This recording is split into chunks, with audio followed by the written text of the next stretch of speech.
They Left at Midnight, Part 1, The House on Maple Avenue.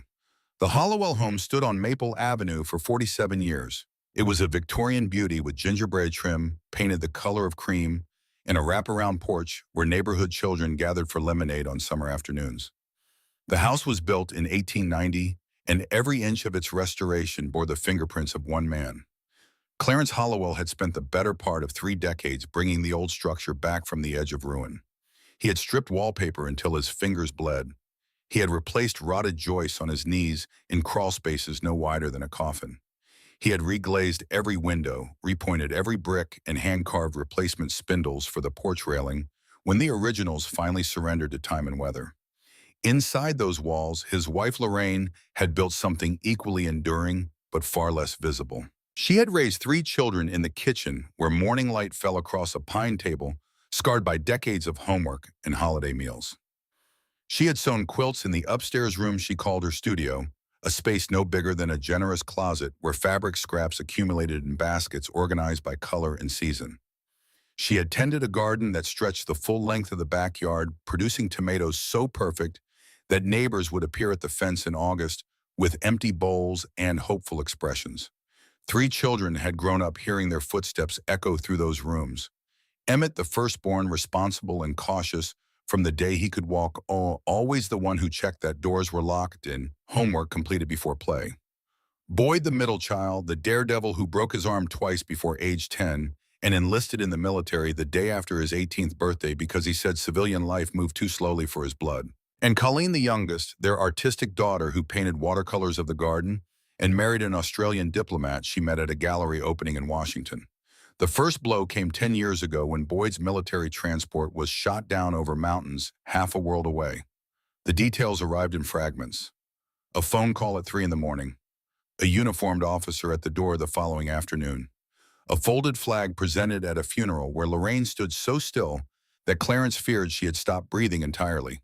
That flag still occupied the place of honor in their living room, resting on the mantel beside Boyd's senior portrait, his grin wide and reckless, completely ignorant of the future that would steal him before his 30th birthday.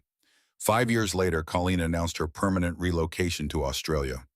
The video call was painfully brief, her face pixelated on the screen, her husband visible in the background, packing boxes with efficient indifference. "It is just too far to visit regularly, Mom," she explained, her voice carrying the careful tone of someone who had rehearsed difficult words. "But we will video chat every Sunday, I promise." The promises gradually stretched from weekly to monthly to occasional holiday calls, each conversation ending with vague plans for visits that never materialized. Lorraine would sit by the phone on Sunday evenings, quilting needles idle in her lap, waiting for a ring that came less and less frequently. She never complained about it. She simply absorbed the silence the way old houses absorb weather, settling a little deeper into herself with each passing season. Then came Clarence's fall. At 75, he had no business climbing onto the roof to fix a leak, but stubborn pride prevented him from calling a professional. "Why pay someone $300 for something I can do myself?" he argued, when Lorraine protested from the yard below, her hands shielding her eyes against the October sun. She watched him navigate the ladder with the careful deliberation of a man whose body had begun negotiating terms with gravity. She was about to insist again when the aluminum rung beneath his left foot shifted. The hospital bill, after he slipped from the ladder, came to $45,000. Emergency surgery for a broken hip, a metal plate, 8 screws. Weeks of rehabilitation in a facility that smelled of industrial cleaner and institutional food. Their Medicare covered barely half, and their supplemental insurance had lapsed the previous month when premium increases outpaced their fixed income. Lorraine had debated renewing the policy for 3 days before deciding the grocery budget could not absorb another increase. 3 days of deliberation that would cost them everything. "We will manage," Clarence insisted from his hospital bed, his face gray with pain tubies running from his arm to bags of fluids suspended above him. "Like strange fruit, we always have." But the medical bills coincided with the economic downturn that devastated Emmett's custom furniture business. Emmett had built his company over 15 years, crafting high-end pieces for wealthy clients who appreciated handmade quality over factory efficiency. When luxury spending collapsed overnight, his order book emptied like a bathtub with the plug pulled. The bank began sending foreclosure notices on both his workshop and the family home in Oak Ridge Estates, where he lived with his wife Nadine and their two small children. When Emmett confessed his financial troubles during a hospital visit, Lorraine noticed how he could not meet his father's eyes. He sat in the vinyl chair beside the bed, his hands clasped between his knees, speaking toward the floor. "The kids might have to change schools," he muttered. "Nadine is beside herself about it. Says her friends will all know we have failed." The room fell quiet except for the rhythmic beeping of Clarence's heart monitor. Lorraine watched her son seeing in his hunched posture the same boy who had once confessed to breaking a neighbor's window with a baseball, terrified, not of punishment, but of disappointing his parents. "We could sell the house," Lorraine suggested. The words landed in the room like stones dropped into still water. Clarence turned toward her from the bed, his expression crumpling momentarily before he regained composure. Emmett looked up for the first time, disbelief and hope warring across his features. "It is too big for just us anyway," she continued, her voice steady as a carpenter's level, "especially with your father's mobility issues during recovery." "What about your garden?" Clarence managed. "Your quilting room. Plants can be transplanted," she answered, "and I can quilt anywhere there is a table and a decent light." She said these words with such practiced calm that neither man recognized the earthquake occurring beneath her surface. The garden she had tended for 47 years. The room where she had sewn comfort into fabric during every crisis their family had ever weathered. The kitchen where three children had learned that home was not merely a location, but a feeling built from 10,000 small acts of care. She was offering to surrender all of it because that is what mothers do when their children are drowning. They throw themselves into the water without calculating whether they can swim. 2 months later, they signed the papers selling their beloved home for enough to pay off their medical debt and save Emmett's house from foreclosure. The furniture business would still struggle, but at least his family would not lose their home. At least his children, 5-year-old Nora and 4-year-old Sully, would not have to explain to schoolmates why they had moved to a smaller house in a lesser neighborhood. The day they packed the moving truck remains etched in both their memories with the clarity of a wound that refuses to scar over. Clarence methodically dismantled his workshop wrapping, chisels and planes and cloth, the way a soldier might handle wounded comrades. Lorraine wrapped china that had survived 5 decades of family gatherings, each piece carrying the memory of a particular Thanksgiving or birthday or ordinary Tuesday dinner, when nothing remarkable happened except that everyone was together and alive.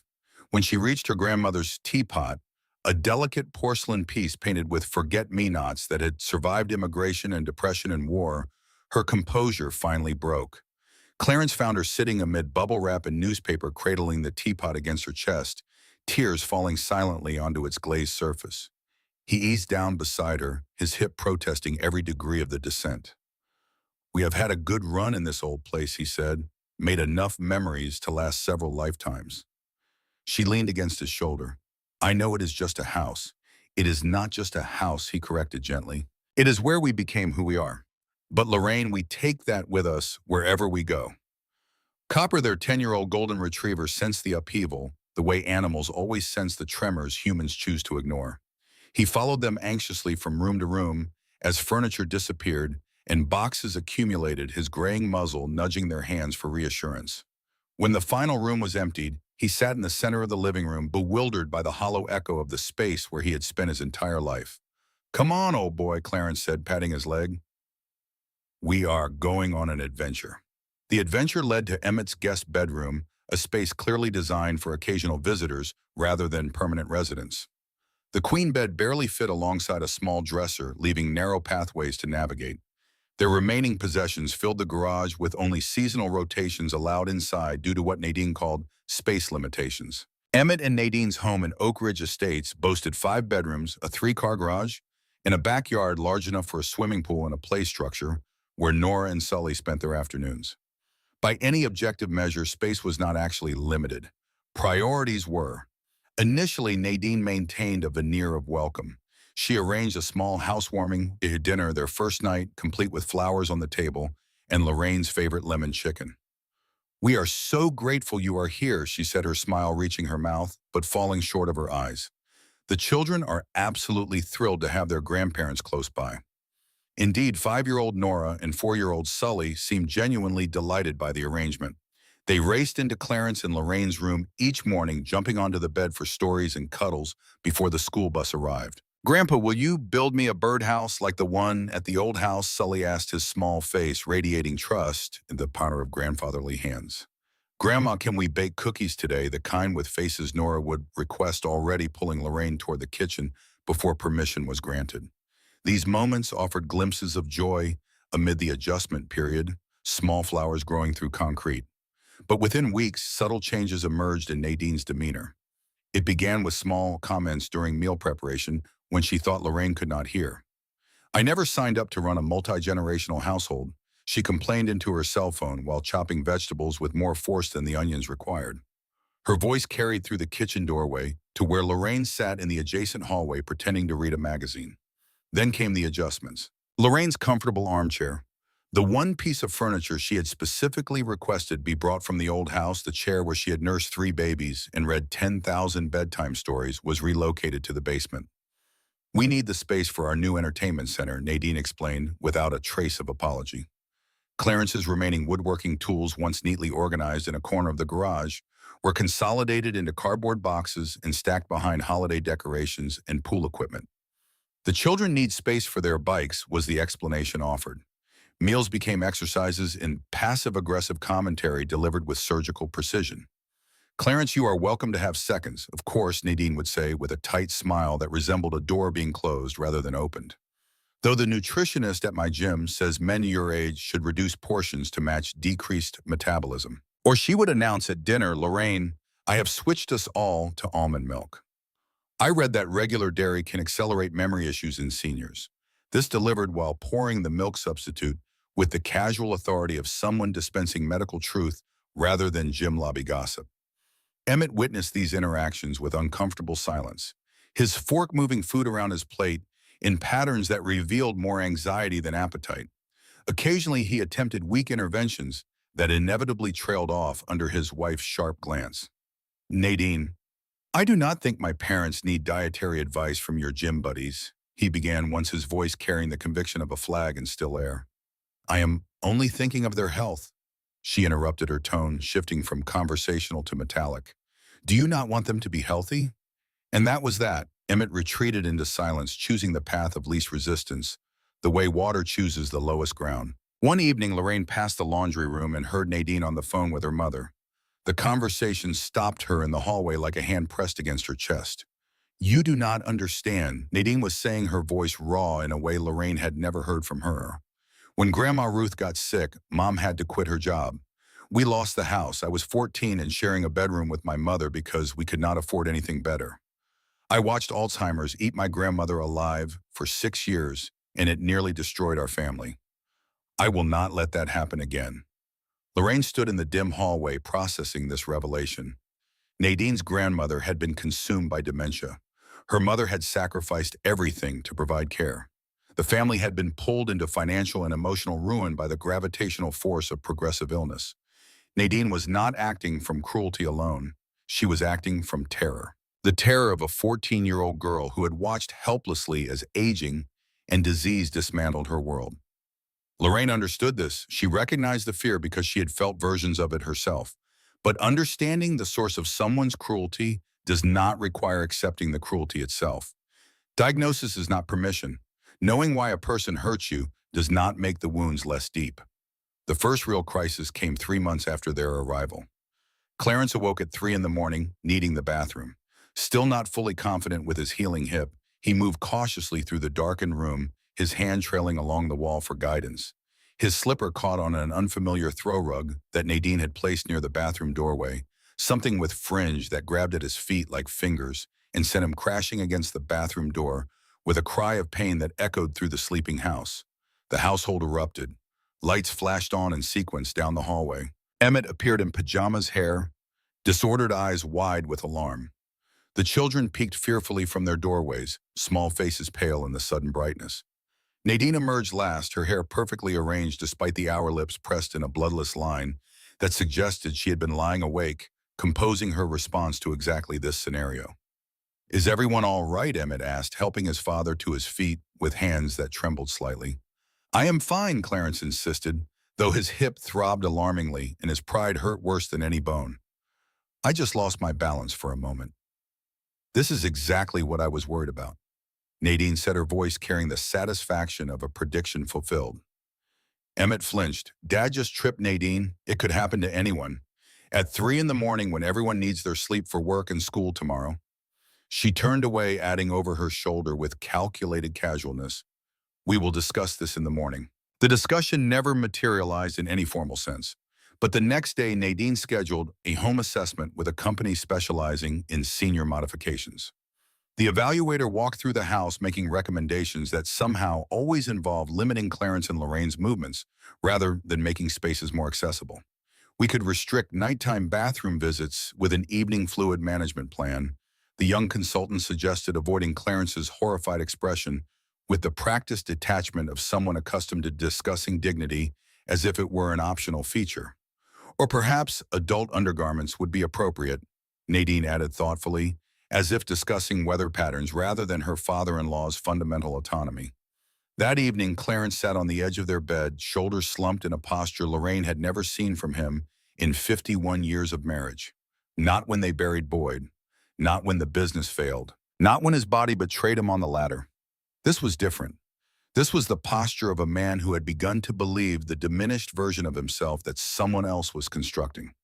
"I never thought I would become a burden to my own son," he said. Lorraine sat beside him and laid her hand on his arm, feeling the bones beneath skin that had grown thinner with age like paper worn by too much handling. "You are not a burden," she said. "You raised that boy, put him through college, helped with the down payment on his first house. If anyone has the right to occupy space in his life, it is you." But even she was beginning to doubt their decision. Each week brought new evidence that they were not truly welcome. Invitations to family outings mysteriously excluded them. Lorraine would discover through the children's excited chatter that trips to the zoo or the beach had occurred without their knowledge. Conversations halted when they entered rooms, words swallowed mid-sentence like evidence being hidden from approaching authority. Their suggestions about household matters were ignored or dismissed with the particular condescension reserved for those deemed irrelevant. Most telling were the grandchildren's innocent observations spoken with the devastating accuracy that only young children possess. "Mommy, why do you make that face when Grandma hugs me?" Nora asked one evening at dinner. Nadine's smile froze on her face like ice forming on a window. "What face, sweetheart? I do not make any face." "Yes, you do." Sully chimed in with the enthusiastic certainty of a 4-year-old presenting irrefutable evidence. "Like when I eat broccoli and try to pretend I like it." The table fell silent. Silverware paused mid-arc. Emmett forced a laugh that convinced no one. Kids say the darndest things, right?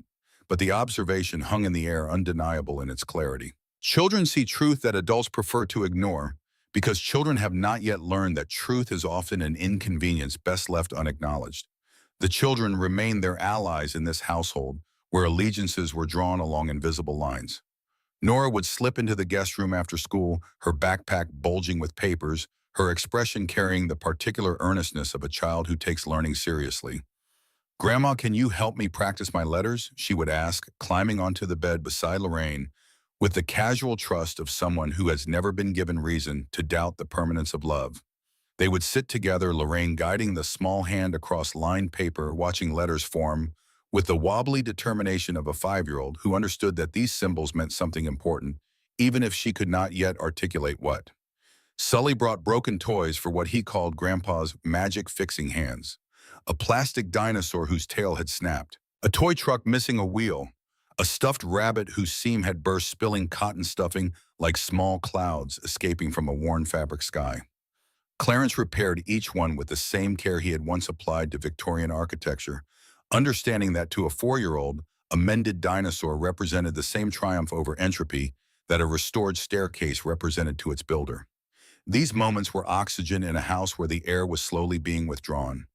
Copper adapted as best he could, claiming a corner of the guest room and following Clarence and Lorraine throughout the house like a furry shadow whose loyalty was absolute and whose judgment of the household dynamics was evident in his behavior. He avoided Nadine with the careful deliberation of a creature who recognized hostility even when it arrived dressed in politeness.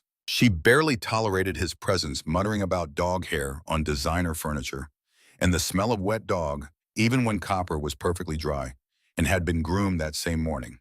Nadine increasingly limited the children's time with their grandparents, deploying extracurricular activities like fortifications against connection. Nora has ballet on Tuesdays now, she would announce at dinner with the bright tone of a mother investing in her daughter's development. And Sully starts soccer on Thursdays. They will not be home until dinner.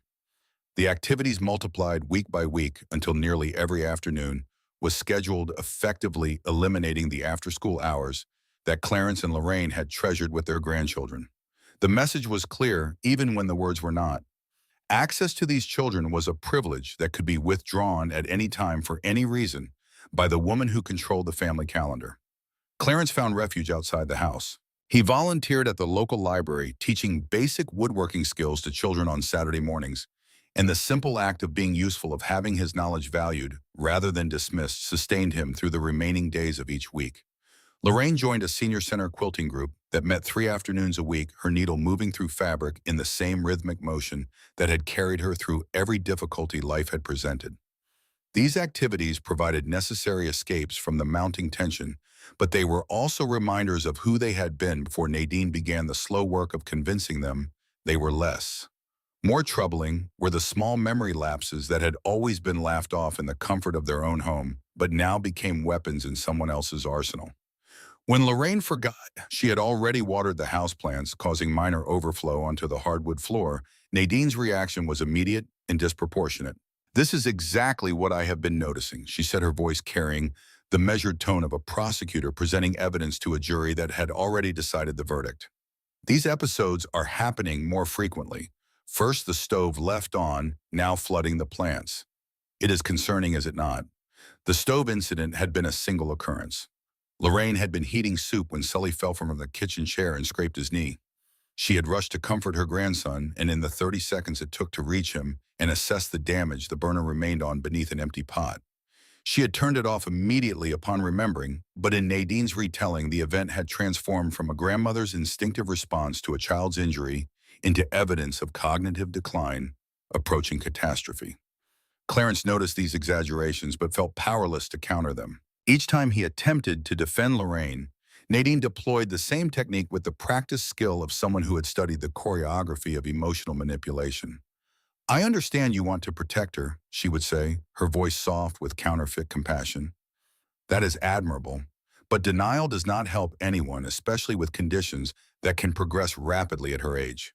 The word conditions hung in the air after she said it, converting normal aging into pathology, transforming forgotten plant watering into the first symptom of inevitable decline. She was not merely describing their future. She was constructing it, building a narrative that would justify whatever actions she had already planned. Emmett, caught between his wife and his parents, increasingly sided with Nadine. Not overtly, not through direct statements of agreement, but through the more devastating weapon of silence and absence. He worked longer hours at the struggling business. He attended weekend functions that may or may not have existed. When home, he retreated to his basement workshop or his office, leaving his parents to navigate Nadine's hostility without the protection his presence might have provided. The workshop had become a particular point of contention. Clarence had asked once, with the careful humility of a man requesting permission in a space where he should have had standing, if he might set up a small workbench in one corner of the basement to resume some of his projects. The request was modest: a table, some basic tools, a few hours of purpose in an environment designed to strip him of it. "That is Emmett's space," Nadine had replied, her voice carrying the finality of a door being locked. "He needs somewhere to decompress, especially with the extra stress lately." The implication was clear. The extra stress was them. Their presence was the pressure from which her husband needed relief, and even a corner of a basement was too much territory to cede to the source of that pressure. 5 months into the new living arrangement, patterns had solidified into something resembling permanence. Clarence and Lorraine had become experts at making themselves scarce, retreating to their room or taking Copper for long walks when Nadine was home. They had learned which floorboards creaked, which times of day were safest for using the kitchen, which topics would trigger Nadine's thinly veiled hostility. They had become tenants in a space that should have been sanctuary guests who had overstayed a welcome that was never genuinely extended. More concerning were the changes they noticed in themselves. Clarence's confidence had eroded like a riverbank in steady rain. He second-guessed his movements, apologized constantly for occupying space, and avoided using common areas whenever possible. Lorraine caught herself speaking in whispers even when Nadine was not home, as if her very voice might cause offense. She had begun to shrink, and she recognized the shrinking with the same clinical clarity she had once used to identify disease in her garden plants. Something was killing them slowly, and it was not age or illness. It was the systematic withdrawal of dignity. One Sunday afternoon, as summer heat pressed against the windows, Lorraine stood in the kitchen preparing a fruit tray while the rest of the family gathered around the pool. Through the open window, she heard Nadine speaking to Emmett in the tone she used when she believed herself unobserved, the tone without its public polish. They have been here almost 6 months now. How much longer is this temporary arrangement going to last? What do you want me to do? Emmett sounded weary in a way that exceeded physical exhaustion. They sold their house to save ours. They have nowhere else to go. That was their choice. That was their... You do not think watching your son lose his home and business is force enough?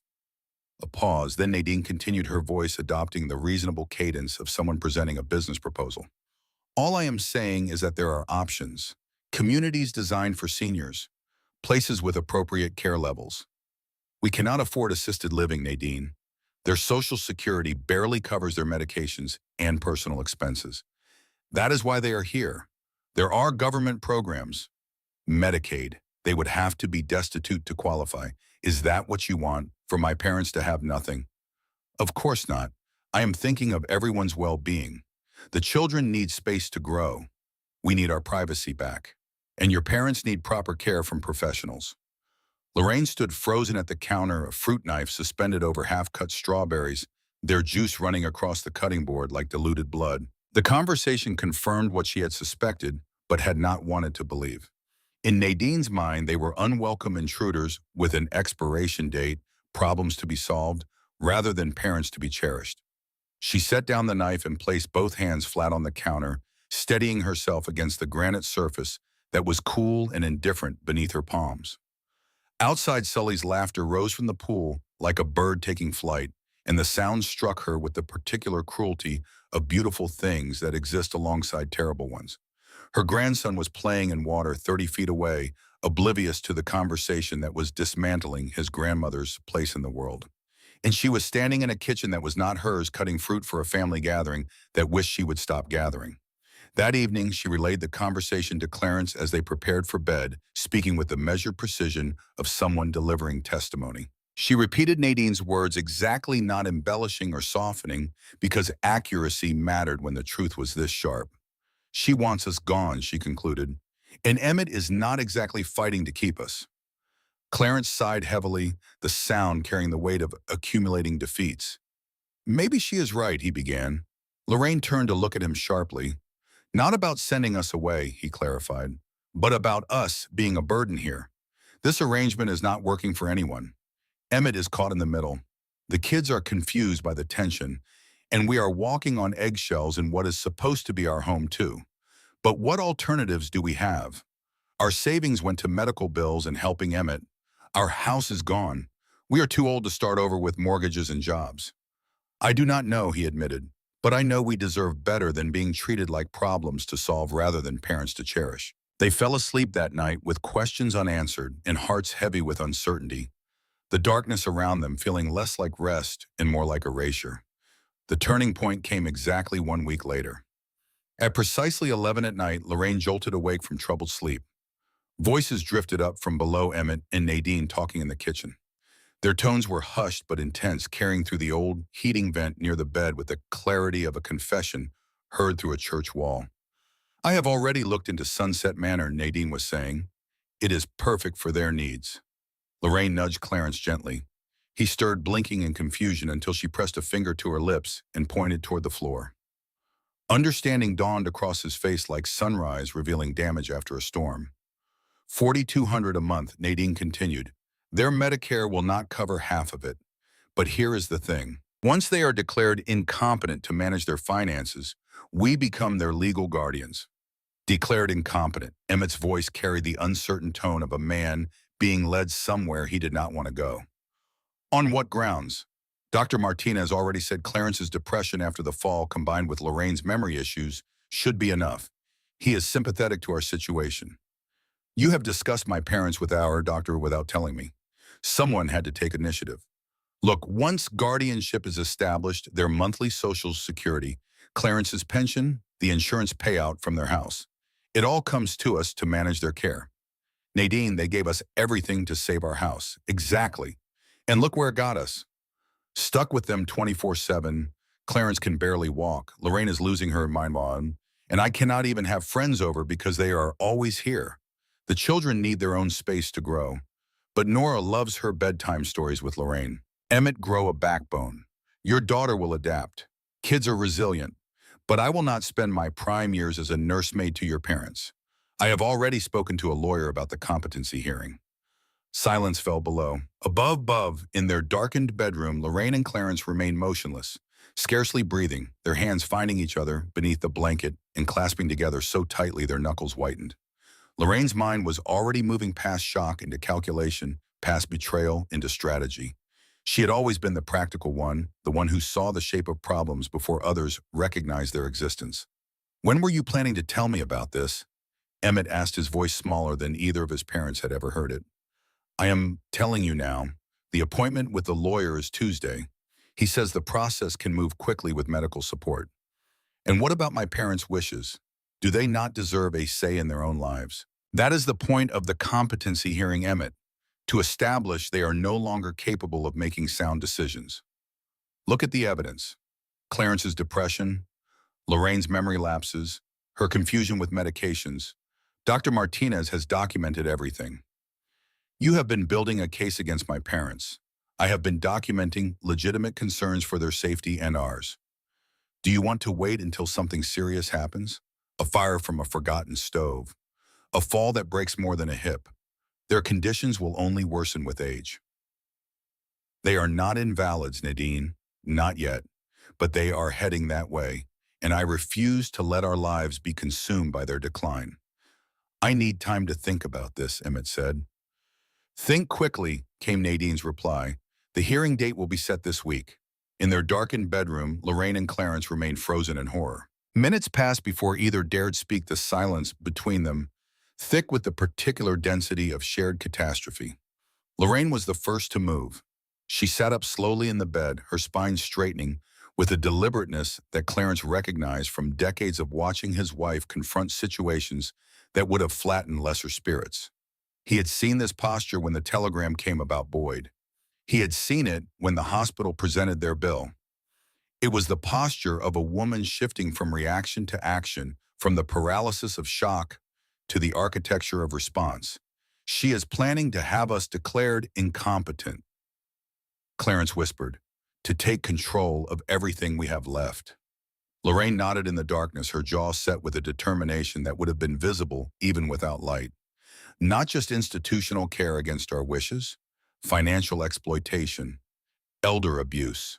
They sat in stunned silence as the full weight of betrayal settled around them like snow, accumulating on already burdened branches. Not only were they unwanted, they were now targets of a scheme to strip them of autonomy and assets under the guise of concern. The woman who had smiled while serving lemon chicken on their first night had been sharpening a different set of knives entirely. Emmett seemed surprised. Lorraine noted, her voice carrying the analytical tone that had always been her strength in crisis. Maybe he will stand up to her. Did you hear him mount any real defense? Clarence replied. His strongest objection was about Nora's bedtime stories. Lorraine sat in the darkness, her mind working through possibilities the way she worked through quilt patterns, examining each piece for how it might connect to the next, what the final shape might be. And slowly, with the clarity that sometimes arrives only in the deepest hours of night, a decision formed. We leave, she said. Leave. Where to go? With what? Anywhere but here. With whatever we can carry. Her voice strengthened with each word, steel entering the syllables. I would rather sleep under a bridge than surrender my dignity and watch you be declared incompetent by that woman. Clarence stared at her in the darkness, seeing not a 72-year-old woman diminished by months of subtle abuse, but the same person who had held their family together through every storm for half a century. The same Lorraine who had calmly suggested selling their home when their son needed saving. The same Lorraine who absorbed catastrophe and converted it into action while others stood paralyzed. We have some emergency cash, she continued, her mind already organizing logistics. From selling my mother's jewelry, pearl earrings, and my gold bracelet. And I know you have been doing odd repair jobs at the library, have not told Nadine about that income. Clarence's expression shifted from shock to something resembling admiration. $312, he confirmed, in a separate account she knows nothing about. When Lorraine asked, "Not tonight, we need to plan this carefully. 3 days to gather resources and decide what is essential." 3 days, she agreed. Then, we disappear before they can take our freedom. They spent the remainder of that night whispering contingency plans, listing resources, and confronting the harsh reality that at ages 75 and 72, they were about to become essentially homeless. But as the first gray light of dawn began to filter through the curtains, Lorraine felt something she had not experienced in months. Purpose. Direction. The particular electricity that comes from refusing to accept the unacceptable. All her life, Lorraine had been the one who held things together when circumstances conspired to pull them apart. When Boyd died, it was Lorraine who made funeral arrangements while Clarence sat in his workshop unable to hold a tool without his hand shaking. When the roof leaked and the furnace failed in the same winter, it was Lorraine who juggled contractors and budgets while keeping 3 children warm and fed. She had spent decades being the quiet infrastructure of her family, the foundation nobody noticed until the ground began to shake. Now the ground was shaking again, and once again she would be the one to find solid footing. She lay in the growing light, eyes open, mind working. Clarence had fallen into exhausted sleep beside her, his breathing deep and even for the first time in weeks.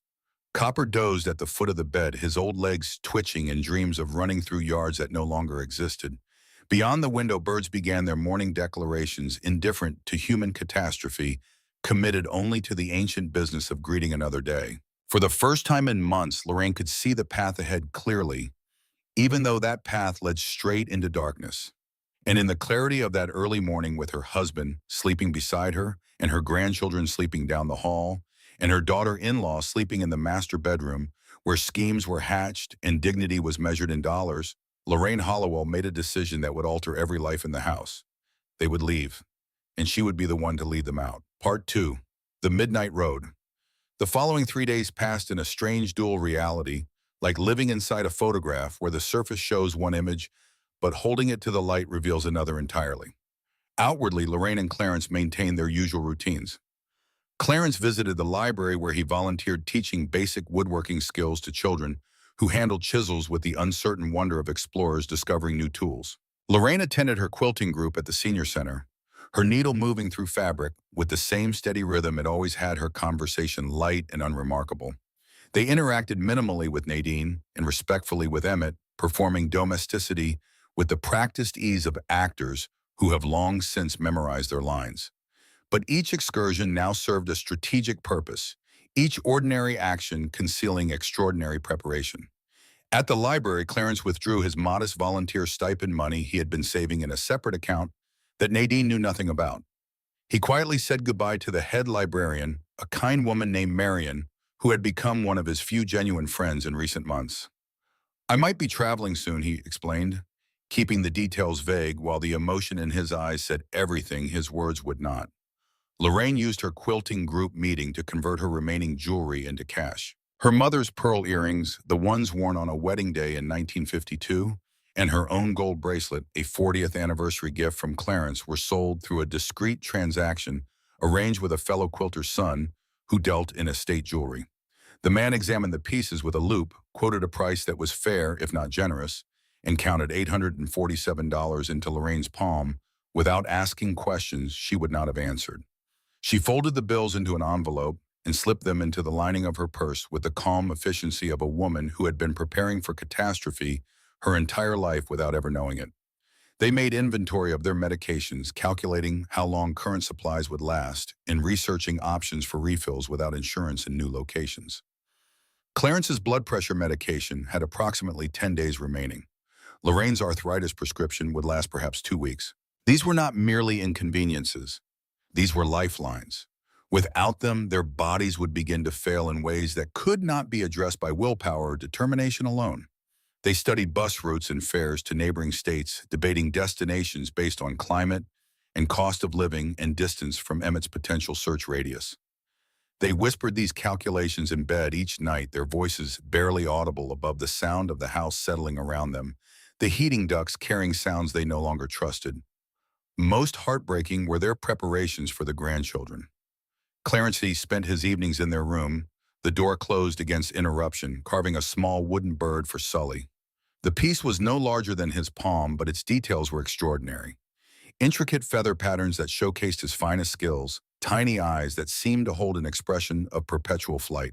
He carved as if pouring everything he could not say into the wood, all the stories he would not tell at bedtime, all the birdhouses he would not build, all the Sunday mornings when small feet would not come running down the hall. Lorraine baked Nora's favorite cookies, testing and perfecting the recipe until it could be recreated even without her guidance. She wrote the recipe on a card in careful handwriting and tucked it into the cookie tin, a small act of transmission. Grandmother to granddaughter knowledge preserved against absence. They composed careful letters explaining their departure without revealing the true catalyst. The words came slowly, each sentence weighed for its impact on young minds that would not understand and should not have to. The children were too young to comprehend the complexities of adult betrayal. Better they believe Grandma and Grandpa had gone on an adventure than know their mother had orchestrated their expulsion. On the third night as the household slept, Lorraine and Clarence executed the plan she had been constructing since that terrible night beside the heating vent. They had packed 2 small suitcases with essentials, changes of clothes for a week carefully rolled to maximize space, medications organized in a plastic bag with dosage instructions written on index cards, photocopies of important documents, social security cards, and Medicare information and birth certificates because originals might be needed later, and duplicates were harder to confiscate. A few irreplaceable mementos they could not bear to leave behind. Boyd's military photograph, the one where he stood in desert sunlight, looking invincible. Colleen's childhood drawings, a handful of watercolors showing the garden in different seasons. A thumb drive containing digitized family photos that Clarence had quietly assembled over 3 evenings, transferring decades of memories onto a device no larger than his thumbnail. Copper sensed the unusual activity. The old dog watched with anxious brown eyes as they moved around the room in the darkness, his head tracking their movements with the attention of a creature who understood that something fundamental was shifting. He whimpered softly when Lorraine attached his leash at an hour he had never been walked before. "Shh, good boy," she whispered, kneeling beside him, with a precision born of recent practice scratching behind his ears, in the spot that always calmed him. "We are going on a walk, a long walk." At precisely midnight, Lorraine led the way. She had spent 5 months learning the geography of this house, not as a welcome resident, but as a captive studying her enclosure. She knew which floorboards betrayed footsteps and which remained silent. She knew the exact route from their bedroom to the side door that avoided every creak and groan the old structure possessed. They navigated the darkened hallway with the concentrated silence of people for whom discovery meant captivity. They paused at each grandchild's doorway. Clarence placed the carved wooden bird on Sully's windowsill, positioning it so the morning light would find it first, so the boy would wake to a gift that seemed to have arrived by magic. Lorraine left a tin of cookies on Nora's bedside table, the metal cool against the wood surface, the recipe card tucked inside like a secret message from a future the girl did not yet know was arriving. Descending the stairs in stocked feet, suitcases carried between them to distribute weight and minimize sound, they moved like shadows through the kitchen. Clarence placed his house key on the counter, a symbolic surrender of a space that had never truly been theirs. The key lay on the granite surface, like a period at the end of a sentence. Copper's nails clicked once against the kitchen tile, a sound that froze them in place like a gunshot in a library. From upstairs came the sound of movement, a bathroom door opening, water running, footsteps on hardwood. They held their breath, 2 old hearts hammering in the darkness, Lorraine's hand finding Clarence's arm and gripping with strength that surprised them both. Seconds stretched into geological ages. Then footsteps retreated, a door closed. Silence reclaimed the house. At precisely 12:15, they slipped out through the side door, easing it closed without latching, the mechanism settling into place with a whisper rather than a click. They stepped into the June night warm air, carrying the scent of jasmine from a neighbor's garden. The sky above them salted with stars that looked impossibly distant and impossibly bright. "No turning back now," Clarence murmured. Lorraine squared her shoulders with the deliberateness of a soldier adjusting posture before a march. "Only forward," she said. They walked 6 blocks to the bus stop serving the night route.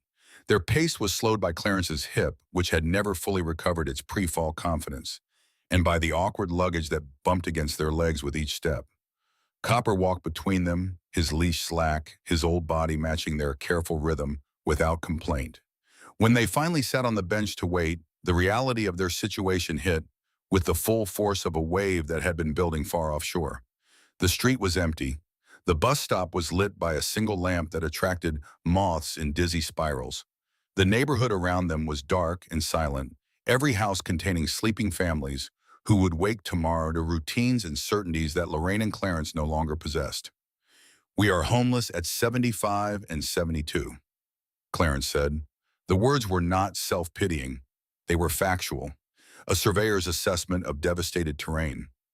Lorraine took his hand, the same hand that had built their house back from ruin, the same hand that had held hers at 3 funerals and 1 wedding and 10,000 ordinary evenings when holding hands was simply what they did. "We are not homeless," she corrected. "We are houseless. There is a difference. Home is us together, making our own decisions, living on our own terms." Copper settled at their feet, his warm weight a comfort against the uncertainty of the night. Above them, stars punctured the darkness like tiny beacons of possibility, indifferent to human catastrophe, but beautiful nonetheless. Whatever came next would be difficult, but it would be on their terms. In that moment, sitting on a bus bench at midnight, with everything they owned in 2 suitcases and an old dog at their feet, dignity outweighed security. Freedom felt worth the sacrifice of comfort. The city bus arrived at 1 in the morning, its doors hissing open to reveal a sleepy driver who barely glanced at the elderly couple as they boarded. He did, however, notice Copper.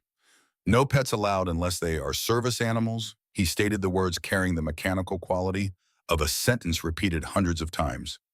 Clarence straightened to his full height, summoning dignity from somewhere deep within, from the same reservoir that had sustained him through 51 years of marriage and the burial of a son.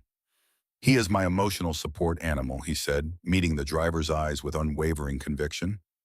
The driver shrugged, too tired to argue at 1 in the morning over an old dog who looked more likely to fall asleep than cause trouble. "Keep him under control." They settled into seats near the back, Copper curling at their feet as if riding midnight buses were part of his established routine. As the bus pulled away from the curb, Lorraine watched Emmett's neighborhood recede through the window. The elegant houses with their manicured lawns grew smaller until they disappeared altogether, swallowed by darkness and distance, and the forward motion of a vehicle that did not care what it left behind. The downtown bus terminal at 2 in the morning presented a harsh introduction to their new reality. Harsh fluorescent lighting cast everything in sickly yellow, highlighting dirt and desperation in equal measure. A handful of overnight travelers dozed uncomfortably on plastic seats molded for maximum discomfort. Security guards eyed everyone with the particular suspicion reserved for people who had no obvious reason to be present. The smell of industrial cleaner barely masked underlying odors of unwashed bodies and fast food containers overflowing from inadequate trash cans. This was the America that existed after the shops closed and the daytime workers went home. The America of night shifts and no options, and waiting for something that might never arrive. Lorraine had lived 72 years in this country without ever seeing this particular version of it, and the education was arriving all at once like a semester compressed into a single sleepless night. She looked at the people around her and saw for the first time the faces of those who had fallen through the gaps that polite society preferred not to acknowledge. An elderly man in a coat too heavy for June, his possessions contained in a shopping cart parked beside him like a loyal animal. A woman, perhaps her own age, sitting upright with the rigid posture of someone who refused to sleep in public because sleep was surrender and she was not yet ready to surrender. A young couple with matching expressions of bewilderment, as if they had expected life to deposit them somewhere other than a bus terminal at 2 in the morning and were still waiting for the correction. "We are them now," Lorraine thought, and then immediately corrected herself. We were always closer to them than we imagined.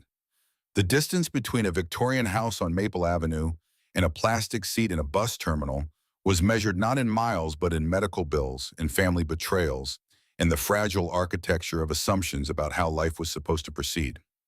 Lorraine and Clarence found seats in a corner, positioning their luggage between them like a makeshift barrier against a world that had suddenly become much larger and much less forgiving. Copper settled at their feet, drawing occasional suspicious glances from security guards who might have challenged his presence if he had been younger or more energetic. We should inventory our resources. Clarence suggested the pragmatic statement, an anchor against emotional drift. Lorraine nodded. I have been tracking everything. The tally was sobering. $847 from Lorraine's jewelry sales, $312 from Clarence's library work, approximately $340 remaining in cash they had been slowly accumulating from their personal expense allowances. Roughly $800 total after bus fare. How long will that last, as Clarence asked? Depends where we go and what we find. A cheap motel might be 60 or 70 per night. Food perhaps 20 daily if we are extremely careful. That gives us about 2 weeks before complete destitution. 2 weeks to recreate a life at our age. A cleaning woman pushing a cart paused nearby, her dark eyes taking in their situation with a single comprehensive glance of someone who recognized displacement because she had lived alongside it.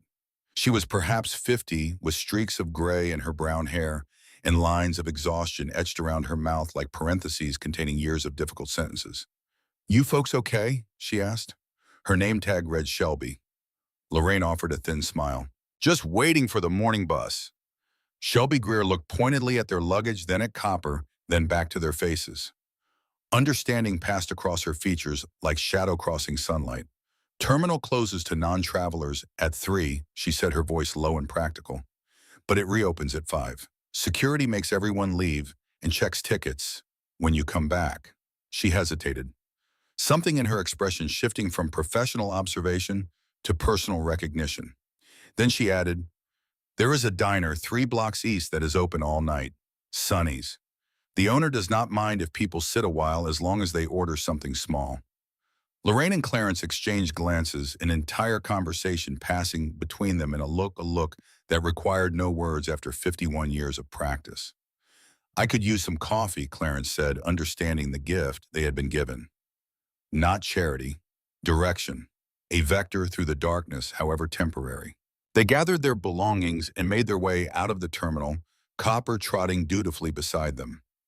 The night air had cooled significantly, a reminder that even June could bring chilly pre-dawn hours that find the gaps in clothing and morale alike.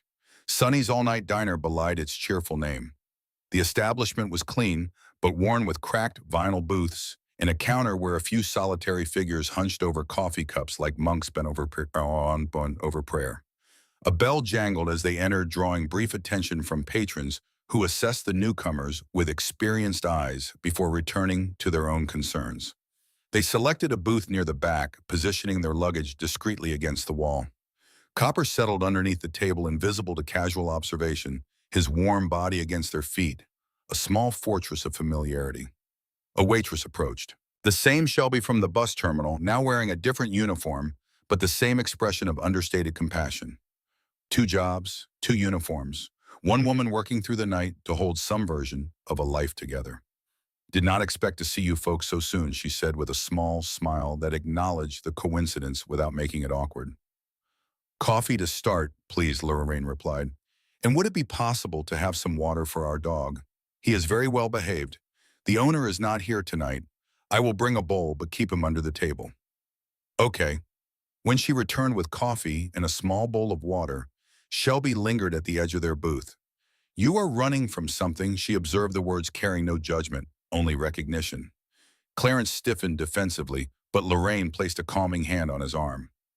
Starting over, she corrected, gently choosing language that preserved their dignity while acknowledging their reality. Shelby nodded slowly. My mother lives with me, she said, 83 years old.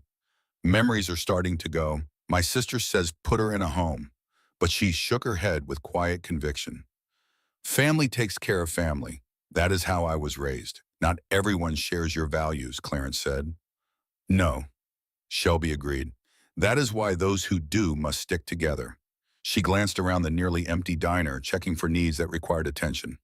You can stay until my shift ends at 7, she offered. Order something small every couple hours so it looks right to the morning manager.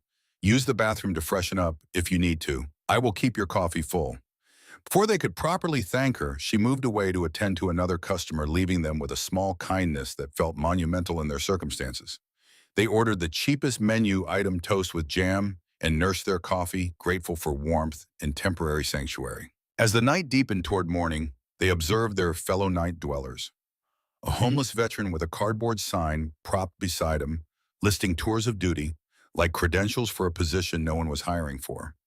A young mother with a feverish child sleeping across her lap, her hand moving in automatic circles across the child's back. Two truck drivers discussing routes between bites of early breakfast, their voices low and steady as engines idling. Around 3 in the morning, Clarence excused himself to use the restroom. When he did not return after 10 minutes, Lorraine began to worry. She found him in the narrow hallway outside the bathrooms, leaning against the wall, his face ashen. "What is wrong?" she asked, alarm cutting through exhaustion. "Just dizzy," he assured her, but his voice was thin and his hand trembled against the wall. "Forgot to take my blood pressure medication with all the excitement." Lorraine's heart contracted. In their careful planning, they had inventoried medications, but had neglected to keep them accessible during transit. Clarence's pills were packed in the suitcase buried beneath clothes and documents. She helped him back to their booth, then discreetly retrieved his medication from the luggage, her fingers sorting through the bag with the efficiency of long practice. As he swallowed the pill with water, the vulnerability of their situation struck her with renewed force. They were not just houseless seniors on an adventure. They were medically fragile individuals without healthcare access, far from their doctors, and whatever thin support system had existed in their previous life. The margin between independence and crisis was measured in pill bottles and blood pressure readings.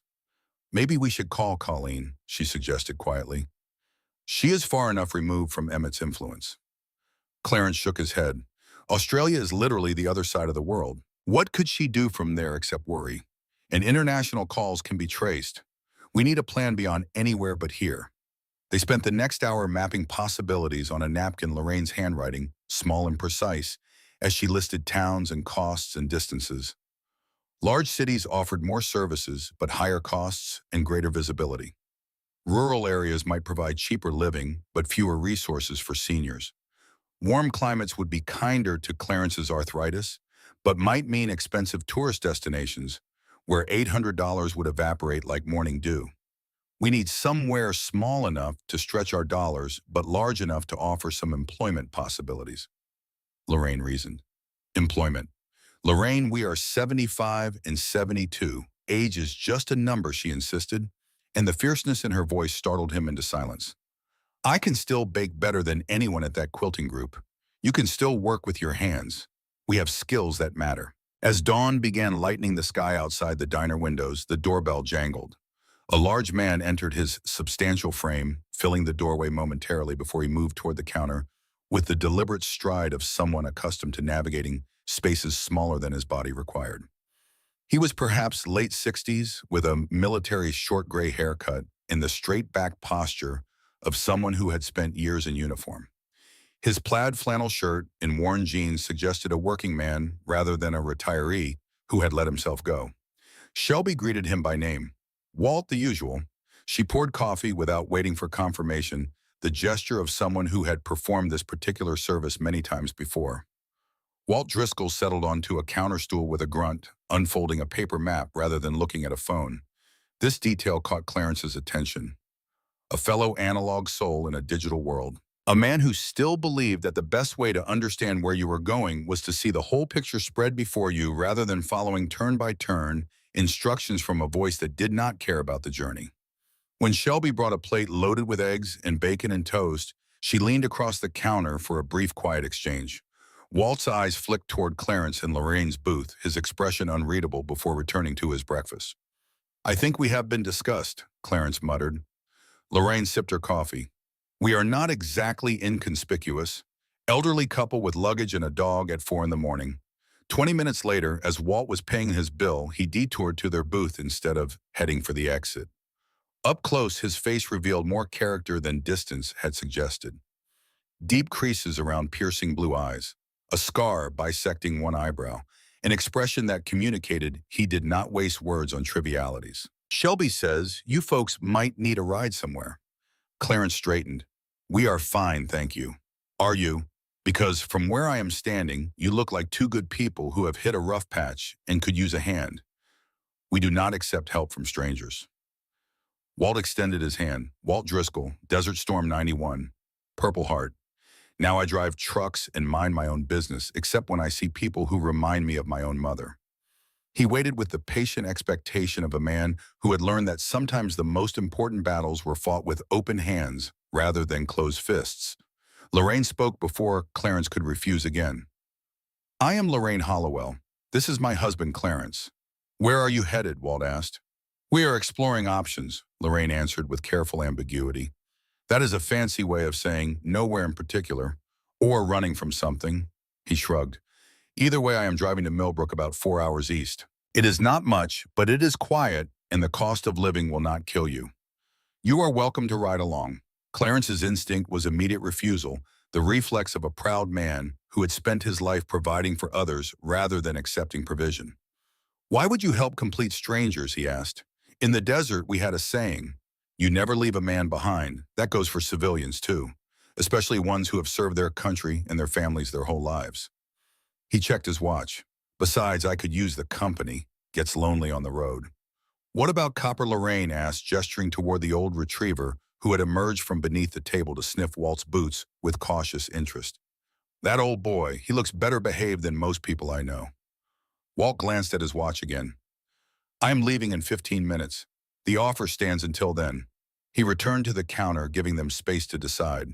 "We do not know anything about him," Clarence objected, his voice carrying the particular stubbornness of a man who recognized he was losing an argument.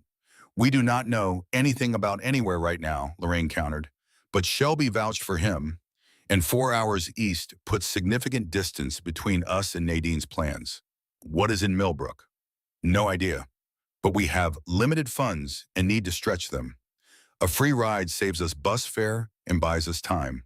I never thought we would be dependent on the kindness of strangers at our age." Lorraine looked at her husband with an expression that held both tenderness and the particular firmness she deployed when important decisions needed to be made and sentiment was blocking the path. "Sometimes pride is a luxury we cannot afford," she said. 15 minutes later, they were loading their luggage into Walt's pickup truck, a well-maintained older model, with a spacious extended cab. Copper hopped into the backseat as if he had been riding in trucks his whole life, settling on a blanket Walt produced from behind the seat. "He can have that," Walt said. "It has seen worse than some golden retriever fur." As they pulled away from the diner, Lorraine glanced back to see Shelby watching from the window. She raised a hand in farewell, and the waitress returned the gesture. Ships passing in the night connected briefly by the recognition of shared humanity. Two women who understood that caring for aging parents was not a burden to be shed, but a duty to be honored, even when the cost was steep. As urban congestion gave way to rolling countryside, Walt spoke. "So what is your story?" "Shelby thought you might be escaping a bad situation." Clarence tensed, but Lorraine recognized the value of limited honesty. She told him enough to explain without exposing everything. Their son's wife had decided they were inconvenient. She was planning to have them declared incompetent and institutionalized while taking control of their remaining assets. Financial elder abuse, Walt said, his hands tightening briefly on the steering wheel. "More common than people think." "We gave them everything," Clarence added, the words carrying the particular bitterness of betrayal by blood. "Sold our home to save their house from foreclosure, and this is how they repaid us." Walt nodded slowly. "Family can be the cruelest betrayers," he said, "because they know exactly where to plant the knife." As miles accumulated beneath the wheels, conversation flowed more naturally. Walt revealed he was a widower. His wife Margaret had died of breast cancer 8 years earlier. They had no children, a source of regret that had intensified with her passing the empty space where a family should have been growing louder with each year. "Now it is just me and my mother," he explained, his eyes fixed on the road ahead. "She is 89, beginning to show signs of dementia. Lives in a little house in Millbrook I bought for her years ago." "You care for her?" Lorraine asked. "Not as well as I should. I am on the road most weeks, driving long haul. Neighbors check in and I pay a local girl to clean and stock her fridge. He hesitated before admitting what felt like failure. Been considering assisted living lately. She is forgetting to turn off the stove, wandering outside in her nightgown. That is why we ran, Clarence said from the back seat, because we would rather face uncertainty than lose our independence against our will. They stopped for lunch at a small roadside establishment in a town whose name they would not remember. The place was called Opal's, and its owner, Opal Stanton, was 78 years old and had been running the establishment for nearly 30 years since her husband died, and her children moved to cities that offered opportunities her small town could not match. She was a woman of economy in speech and generosity in portions. Her handshake firm and her assessment of strangers immediate and accurate. She fed them meatloaf and mashed potatoes and refused payment when she learned they were friends of Walt, who had apparently once helped her grandson navigate a legal difficulty with the calm competence of a man who understood that young people sometimes needed rescue from their own poor decisions. Sometimes you have to lose everything to find out what you are really worth, Opal told Lorraine, as they stood briefly by the cash register while the men used the restroom. The stripping away, it hurts like the devil. But afterward, you see what is left, and what is left is the real you. And honey, the real you is always enough. Lorraine carried those words back to the truck like provisions for a journey whose length she could not yet measure. In the early afternoon, Walt received a phone call that changed the atmosphere in the cab. He answered with obvious tension, listening more than speaking, his free hand gripping the steering wheel until his knuckles went white. "Yes, I understand it is short notice," he said, "but circumstances have changed. No, she is still declining, but I am reconsidering options. Yes, I am aware of the deposit. That is my decision to make." When he disconnected, the silence was heavy with unasked questions. "That was Sunny Pines Assisted Living," he said finally. "I had a room reserved for my mother. Starting tomorrow." Clarence straightened. "You are putting your mother in a home," was Walt corrected. "Just canceled it." Why, Lorraine asked softly. "Because watching you two fight for your dignity reminded me of something I had been trying to forget. There are other ways to handle aging parents than locking them away." He paused, then continued with the deliberate speech of a man who had just made a decision that would reshape his remaining years. "Called my dispatcher earlier too. Taking a regional route instead of long haul from now on. Less money but more nights at home. Thinking about moving in with her instead of the other way around. Her house has enough room, and I am tired of motel rooms and truck stops anyway." The revelation settled over the truck cab like unexpected sunlight. Their escape had not merely saved themselves.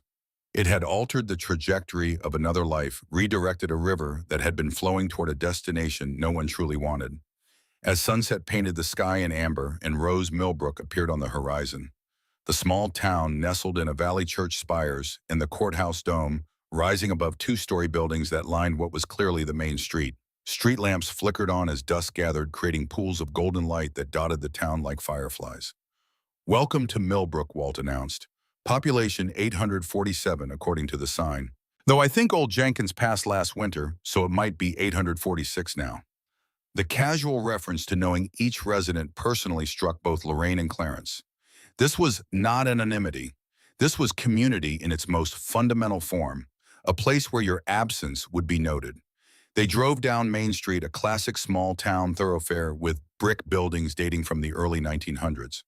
Many storefronts displayed for lease signs, confirming the economic decline Walt had described on the drive. But others showed signs of stubborn life. A hardware store with rocking chairs displayed on the sidewalk. A small bookshop with lights still on despite the hour. A barber shop where elderly men still gathered in the warm glow even after the last haircut had been swept away. They continued to the Millbrook Inn, a modest motel that had seen better decades but maintained a tidy appearance. Dale Jessup, the owner, was a wiry man in his early 60s whose handshake was firm and whose questions were few. Walt had called ahead and a ground floor room was waiting. 38 a night includes basic breakfast, Walt reported. I explained about copper. There is a $10 pet deposit, but Dale likes dogs. As they unloaded their luggage, exhaustion arrived like a debt collector who had been waiting patiently for the adrenaline to leave. The past 24 hours had depleted every reserve they possessed. "Get some rest tonight," Walt said. Tomorrow is soon enough to figure out next steps. He scribbled his phone number on a gas receipt. I am staying at my mother's house on Elm Street, the yellow house with blue trim. Call if you need anything. I will stop by tomorrow afternoon to check on you. This motel room was basic but clean. Two double beds with floral bedspreads straight from the 90s. A small table with two chairs. A dresser with a television that probably still had actual knobs. A bathroom with avocado green fixtures that had outlived several design trends and seemed determined to outlive several more. Copper circled twice on the rug beside one bed before collapsing with a contented sigh, apparently less troubled by their circumstances than either of his humans. Clarence sank onto the bed with the careful descent of a man whose body had been pushed beyond its negotiated limits. What have we done, Lorraine? She sat beside him and took his hand. Exactly what we had to do. No one will declare us incompetent here. No one will take our freedom or our dignity. The next morning, Lorraine was the first to wake. She lay still for several moments, piecing together their situation from fragments that assembled themselves slowly in the unfamiliar light. The midnight escape, Walt's truck, Millbrook's quiet streets, the motel room with its dated decor. Reality constructed itself one detail at a time. Yet sunshine streamed through thin curtains, casting patterns across the worn carpet that looked almost optimistic. Copper stretched lazily beside the bedtail, thumping and greeting. Clarence's breathing was deep and even, the first truly restful sleep he had achieved in months, untroubled by the anxiety of Nadine's proximity. Lorraine slipped quietly from bed and padded to the bathroom. The mirror reflected a woman she needed a moment to recognize. Silver hair uncombed, face lined with fatigue, eyes shadowed by stress and sleeplessness and the particular weariness that comes from being systematically diminished by someone who is supposed to be family. We are not finished yet, she told her reflection. The words were not a hope. They were a declaration. By mid-morning, Lorraine had organized their most pressing concerns into a list that she checked off with the methodical satisfaction of a woman who had been managing households and crises for 5 decades. The local pharmacy could transfer their prescriptions. The Millbrook Community Bank opened a basic account. Dale at the motel agreed to a weekly rate. Around 11, they walked to the establishment Walt had mentioned, Calloway's Diner, a converted Victorian storefront with large windows overlooking the town square. Inside, the decor blended nostalgic elements with practical comfort. Red vinyl booths, a gleaming counter with swivel stools, black and white checkered floor. But local artwork adorned the walls. Fresh flowers graced each table, and the smells emerging from the kitchen spoke of food prepared with intention rather than obligation. Their server approached. A woman perhaps 60 with silver-streaked auburn hair piled in a practical bun and reading glasses dangling from a beaded chain around her neck. Her name tag identified her as Bet Calloway. The owner herself. You must be Walt's friends, she said, her direct gaze assessing them with interest rather than judgment. He called to say you might stop by. What can I get you folks to drink while you look at the menu? They ordered iced tea and studied menus featuring comfort food with unexpected sophistication. When Bet returned, she lingered at their table. Walt mentioned you are considering Millbrook for retirement. Smart choice, cost of living is reasonable. Weather is not too extreme, and we are just far enough from the interstate to keep things quiet without being completely cut off. Lorraine looked at this woman, this stranger who ran a diner in a small town, and greeted customers by name and remembered their orders without being told. And something shifted inside her. Not a plan exactly, but the precursor to a plan. The feeling of pieces that might fit together if arranged correctly. I do not suppose either of you has experience in food service, Betty asked the question, carrying the tone of someone who had been waiting to ask it. Lorraine felt Clarence glance at her. I managed our church's weekly community dinners for 15 years, she offered. And I have always baked extensively. Why do you ask? My morning baker quit yesterday, moving to be near her daughter's new baby. And my handyman retired last month after his hip replacement. At my age, I cannot handle everything myself anymore. But finding reliable help in a town this size is like finding a pearl in a cornfield. What sort of handyman task? Clarence inquired, his posture shifting slightly toward interest. Basic maintenance mostly. Fixing chairs, unclogging sinks, changing light fixtures. The building is over 100 years old, so something always needs attention. Tell you what, Bet continued reading their expressions with the accuracy of someone who had spent decades studying faces across a diner counter. If you are interested in some part-time work while you explore Millbrook, I could use the help. Nothing formal to start. See if we suit each other. We are staying at the motel currently, Lorraine mentioned. Uncertain about logistics. I have got an apartment upstairs that has been empty since my son moved to Chicago. Nothing fancy, but it is clean and furnished. Comes with a job if you want it. Rent would be reasonable. Could we see the apartment? Lorraine asked, and in her voice, Clarence heard the particular tone she used when she had already made a decision, but was observing the courtesy of deliberation. The apartment revealed itself as they climbed the narrow staircase. A surprisingly spacious living area with windows overlooking the town square. Simple but quality furnishings. A compact kitchen with newer appliances. A bedroom large enough for comfort. Hardwood floors that gleamed with care. Walls painted in warm cream. The building has good bones, Clarence observed, running his hand along the woodwork with professional appreciation. 1896 construction, Bet said. They built things to last back then. Lorraine stood in the kitchen, already seeing possibilities. This is lovely for baking, she said, and meant it in ways that extended far beyond flour and sugar. They discussed terms. Lorraine would handle morning baking, starting at 5. Clarence would maintain the building working mornings with afternoons free. Part-time, hourly wages. The apartment at reduced rent as partial compensation. 1 meal per shift and all the coffee they could drink. We would like to accept your offer, Lorraine announced after a brief conference with Clarence. On a trial basis for both your protection and ours. 1 month. Fair enough, Betty agreed. When would you like to start? Tomorrow, Lorraine said, if that works for you.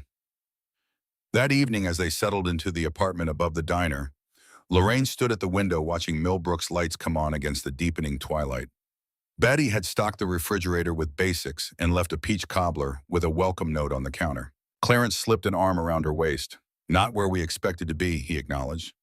Lorraine leaned into him, feeling the solid warmth of a man she had loved for more than half a century, in a town she had not known existed 48 hours ago, in an apartment above a diner where she would begin baking bread before dawn.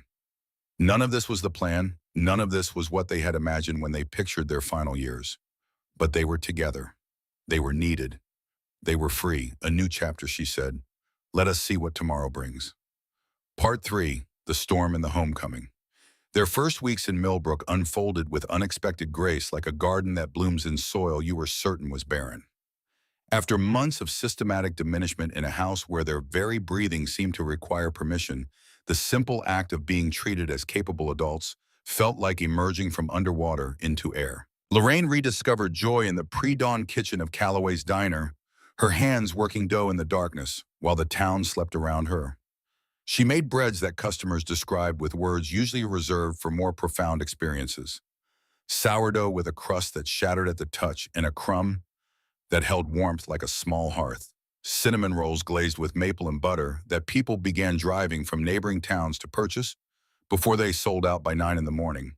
Blueberry muffins with sugar crowns that caught light from the diner windows like edible jewels. The work was physical and demanding. Rising at 4, she would be elbow-deep in flour by 4:30, the kitchen dark except for the lights above her station, the radio playing low copper, sleeping on his bed in the corner. By mid-morning, when part-time helpers arrived to take over, her back would ache and her hands would be raw from kneading. But the ache felt earned rather than imposed, a consequence of creation, rather than diminishment. Clarence found his own rhythm maintaining the century-old building. He replaced warped floorboards with wood sourced from a salvage yard 2 towns over, matching the grain pattern so precisely that even Bet could not identify the repair. He fixed plumbing that had been negotiating with gravity for decades, rewired light fixtures that had been flickering since the previous administration, and built a new display case for Lorraine's pastries using oak he found stored in the basement beneath decades of accumulated dust. Dorothy May proved an excellent employer, fair, appreciative, respectful of their age without treating them as fragile or incompetent. She had a gift for asking rather than telling, for suggesting rather than directing, for creating an atmosphere where contribution felt voluntary rather than compelled. After months of Nadine's systematic diminishment, such treatment was not merely pleasant. It was medicinal. The diner's regular customers welcomed them with typical small-town curiosity, tempered by the politeness that comes from living in close proximity to the same people for decades. Questions about their past were general rather than probing. Their vague answers about downsizing after retirement were accepted without suspicion because small towns understand that everyone carries stories they are not ready to tell. Walt visited regularly, often bringing his mother, Ela, an 89-year-old woman whose bright eyes sparkled with intelligence, even as her memory occasionally wandered into territory that required gentle navigation. Walt had moved into her yellow house on Elm Street, converting the front parlor into his bedroom, and the change in both of them was visible. Ela smiled more. Walt's shoulders had lost the rigid tension of a man perpetually preparing for the next emergency. "I sleep better knowing Mom is under the same roof," Walt confided to Clarence one morning over coffee at the diner. "Should have done this years ago, instead of convincing myself that money and distance were acceptable substitutes for presence." Clarence met Gene Aldrich, a 71-year-old retired furniture maker who still maintained a workshop behind his home filled with tools that had been accumulating over 4 decades. The men bonded over woodworking, the way veterans bond over shared service, recognizing in each other a language that existed beyond words. Gene offered access to his tools with a generosity that brought tears to Clarence's eyes the first time he held a properly weighted chisel again. "Been looking for someone who appreciates quality craftsmanship," Gene explained simply, as if sharing a lifetime's collection of precision instruments were no more remarkable than lending a cup of sugar. Under Gene's quiet mentorship, Clarence began restoring antique furniture for local residents. Small projects at first: a rocking chair with a broken spindle, a dining table whose joints had loosened over generations of holiday meals. But each piece reconnected him with his lifelong passion, and the modest income supplemented their diner wages in ways that mattered more psychologically than financially. Lorraine similarly expanded beyond morning baking. She joined a quilting circle that met at the community center on Tuesday afternoons, sharing techniques accumulated over decades with women who recognized mastery when they saw it. When the elementary school sought volunteers for an after-school reading program, she offered her time and soon became a favorite with children who called her Grandma Lorraine, with the casual affection that represented everything Nadine had tried to prevent. Copper thrived in the small town environment where his presence was welcomed rather than tolerated. Bet allowed him downstairs during slower periods, and he became the diner's unofficial greeter, positioning himself near the door with the dignified patience of a retired diplomat. "That dog is better therapy than most professionals," Bet observed one afternoon, after Copper spent 3 hours lying beside old Mr. Jessup, a widower, whose grief often left him silent for days at a time. The dog did not try to fix the grief. He simply accompanied it, his warm body pressed against the old man's leg, his brown eyes communicating the only message that actually helps: you are not alone. Their apartment became truly homelike as they gradually acquired modest possessions: a better reading lamp from the thrift store, throw pillows in Lorraine's favorite blue that she found at a church sale, a small radio for the kitchen that kept her company during early baking hours when the world was dark and quiet, and the sound of another human voice, even a stranger's, felt like a bridge over solitude. They were not replacing what they had lost. They were creating something new. And the newness had its own particular beauty, the beauty of things chosen freely rather than inherited or imposed. Financial stability increased incrementally as their reputation for reliability spread through Millbrook's interconnected community. Clarence received more furniture restoration requests than he could accommodate, and allowing him to select projects that interested him most. Lorraine's special order baked goods generated extra income during holiday seasons that surprised even Bet, who had been running the diner for decades and thought she understood the limits of what a kitchen could produce. They opened a savings account and made small but regular deposits, not enough to recapture their previous security, but sufficient to reduce the specific anxiety that comes from knowing you are one emergency away from destitution.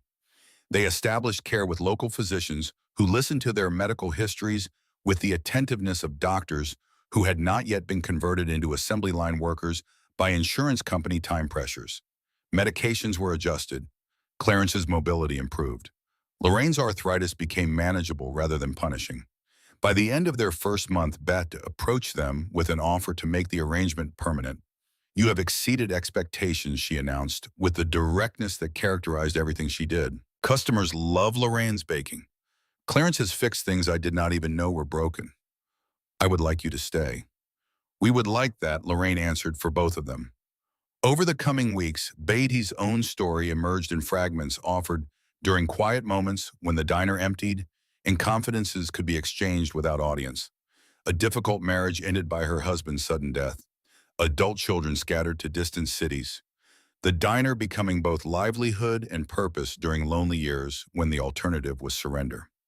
We create family where we find it, Betty told Lorraine one morning as they worked side by side in the kitchen, their movements synchronized by weeks of shared labor. Blood ties are just one kind of connection. Sometimes the chosen ones hold tighter. Lorraine carried that observation through her days like a stone in her pocket, smooth and warm from handling. As autumn deepened toward winter, Millbrook prepared for the holiday season with the earnest enthusiasm of a community that understood celebrations were not luxuries but necessities. The town square received lights strung by volunteer firefighters. Shop windows displayed decorations that had been retrieved from the same storage boxes for decades. The library hosted a reading of holiday stories that Lorraine attended, sitting among children who leaned against her with the trust of creatures who recognized safe harbor. Bet's prediction about holiday business proved accurate. The diner hummed with increased activity as November arrived. Travelers stopping for famous pies. Locals gathering for comfort food as temperatures dropped. Holiday shoppers refueling between stores that were fighting economic gravity with determination in seasonal discounts. Lorraine's baking skills shone particularly bright during this season. Her pumpkin rolls sold out daily. Advance orders for Thanksgiving pies filled 3 notebooks. Clarence created a display system that showcased her products while maximizing limited counter space, applying the same attention to proportion and function that he brought to furniture restoration. "You two are the best investment I have made in years," Betty declared one evening as they closed up the diner together. The simple acknowledgement meant more than she could possibly know. To be considered assets rather than burdens. Contributors rather than dependents. Valuable rather than expendable. After months of Nadine's systematic diminishment, such recognition was profoundly healing. Medicine applied directly to wounds that had been inflicted with surgical precision. One week before Thanksgiving, as morning preparations began in pre-dawn darkness, Lorraine glanced out the diner windows to see the season's first significant snowfall transforming Millbrook. Fat flakes descended with the lazy confidence of snow that intends to accumulate rather than merely visit. They covered the town square and the parked cars and the bare branches of elm trees that lined the streets, converting the familiar into something that resembled a painting of itself. Clarence joined her at the window, sliding an arm around her waist with the familiar affection of a gesture performed 10,000 times across 5 decades. "Beautiful, is it not?" She nodded. "I was just thinking. We have been here 5 months now. Feels both longer and shorter somehow." "Do you ever regret it?" She asked the question she had been carrying since their first night in the motel room, but had never quite found the right moment to release. Clarence considered the question with the seriousness it deserved. "I regret the circumstances that made it necessary," he said finally. "I regret losing daily contact with our grandchildren. But the decision itself," he shook his head. "No, we preserved something essential. Our dignity, our autonomy, our right to determine our own path. And we found something unexpected here. Not a replacement family. Community Lorraine supplied. People who see us as who we are rather than who they need us to be." The Tuesday before Thanksgiving brought Millbrook's first true winter storm. Heavy snow driven by gusty winds that created drifts against buildings and reduced visibility to a dozen yards at best. The kind of storm that turns a small town into an island, cutting connections to the wider world and forcing residents to rely on each other and whatever provisions they had the foresight to stock. Callaway's diner remained open, despite the weather, a beacon of warmth and light in the swirling white. Lorraine's baking filled the establishment with aromas of cinnamon, nutmeg, and fresh bread. Clarence had spent the morning securing exterior fixtures and ensuring walkways remained passable, spreading salt with the methodical thoroughness he applied to everything. By early afternoon, the lunch rush had diminished to a few hardy souls who lingered over coffee, reluctant to face renewed snowfall outside the diner's steamed windows. Bet was tallying receipts at the counter, her reading glasses perched on her nose, a pencil tucked behind one ear. The front door opened. A swirl of snowflakes entered, first carried on a gust of wind that scattered napkins from the nearest table. Then a tall figure stepped through stomping snow from boots on the entry mat with the automatic precision of someone who had been walking through weather for hours. He unwound a scarf, removed a knit cap, and revealed a face that caused Lorraine, emerging from the kitchen with a fresh pie balanced on both hands, to freeze mid-step, as if the floor had suddenly become ice beneath her feet. Emmett Hollowell stood in the doorway. His expression was a complex mixture of relief and uncertainty and exhaustion layered like geological strata, each emotion deposited by a different period of the journey that had brought him here. He looked older than 5 months should account for. New lines around his eyes, a heaviness in his posture that suggested accumulated stress, had been pressing down on him the way snow accumulates on a roof, pound by invisible pound until the structure begins to groan. Clarence, returning through the side entrance with a bag of salt in his hand, stopped abruptly upon seeing his son.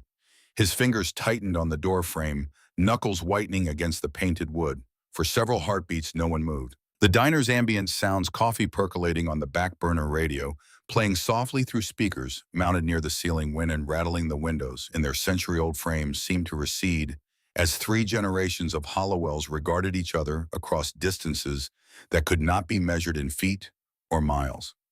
Betty read the situation with the perceptiveness of a woman who had spent 3 decades watching human dramas unfold across her tables. She rose from her stool with quiet authority. "Folks," she announced to the remaining customers, "we have got a private matter here.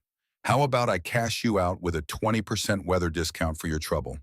The subtle intervention cleared the diner within minutes, each patron departing with the practiced discretion of small-town residents who understood that some moments required audience removal rather than audience participation. Bet retreated to the kitchen after a single supportive nod toward Lorraine, understanding intuitively the sacred geography of family reconciliation and the importance of leaving that territory unoccupied by witnesses.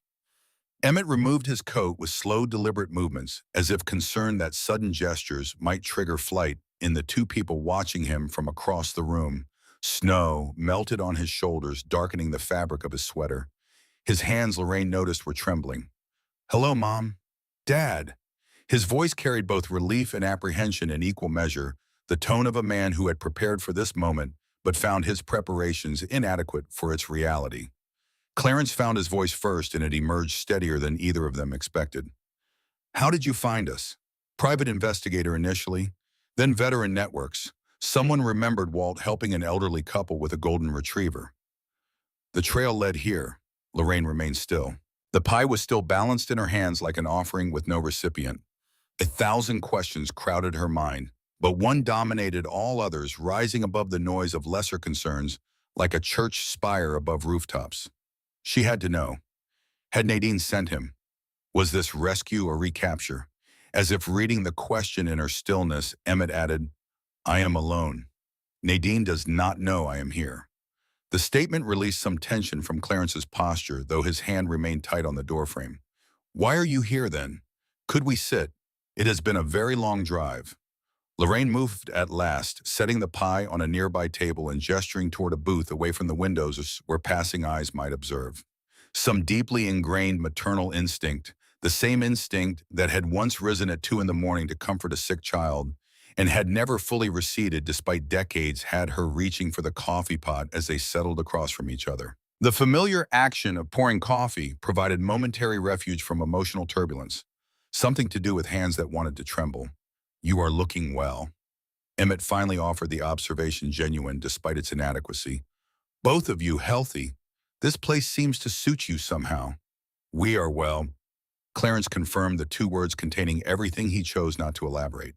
Lorraine could not contain the inquiry that had been burning through her from the moment Emmett appeared. "The children," she said. Not a question exactly. Something between a plea and a demand. "They miss you terribly," Emmett answered, and his voice cracked on the word terribly the way ice cracks on a warming pond. "Nora asks every single day when you are coming home. Sully keeps your carved bird on his nightstand. He sleeps with it next to his pillow." "We did not want to leave them," Clarence said quietly. "But we could not stay. Not after what we overheard." Emmett's gaze dropped to the coffee cup Lorraine had placed before him. Steam rose from its surface like small ghosts departing. I know what Nadine was planning, he said. I did not know the full extent until after you left. The lawyer's appointments, the competency hearing arrangements. She had orchestrated everything without telling me the details. You knew enough, Clarence observed, and the words carried the weight of a judgment rendered after long deliberation. And you did not stop it. No, Emmett's voice was barely audible. I was weak, caught between loyalty to you and fear of losing my marriage. My family stability, I chose poorly. I know that now. Lorraine watched her son as he spoke, seeing the boy who had always checked locked doors and completed homework, the responsible firstborn who had somehow lost the ability to distinguish between keeping peace and enabling harm. She saw his shame and recognized it as genuine, not performed for effect, but worn like a garment that did not fit, uncomfortable in every dimension. What happened after we left, she asked, chaos initially. Nadine was furious, not worried, furious. Her plans had been derailed, and she hated losing control more than she feared for your safety. She tried to convince the children you had abandoned them because you did not love them anymore. Lorraine's hand tightened around her coffee cup. She said that to them, she tried, but Nora is smarter than anyone gives her credit for. She looked at her mother and said, Grandma would never stop loving me. Something bad must have happened. A ghost of a smile touched Emmett's lips, out of the mouths of babes. Lorraine's tears spilled over than the first she had shed since the night they fled. Not tears of grief or self-pity, but tears for a 5-year-old girl who understood love better than her own mother. Tears for the distance that cruelty had placed between a grandmother and the children who needed her. I started searching immediately. Emmett continued, discreetly at first. Told Nadine it was to reassure the children, but truthfully I needed to know you were safe. That is when I discovered how extensive her planning had been. Clarence leaned forward. Explain. She had been documenting supposed evidence of your decline for months.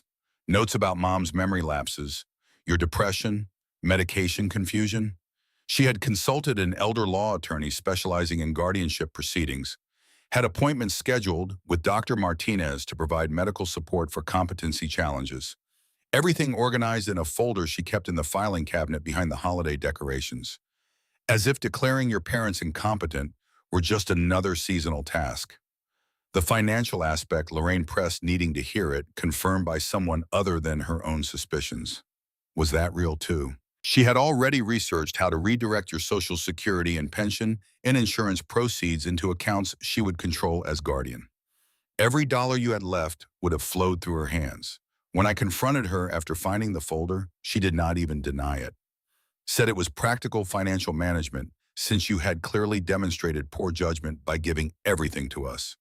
We gave everything to save your home. Clarence said the sentence landing on the table between them like a stone dropped from a height. Your children's stability.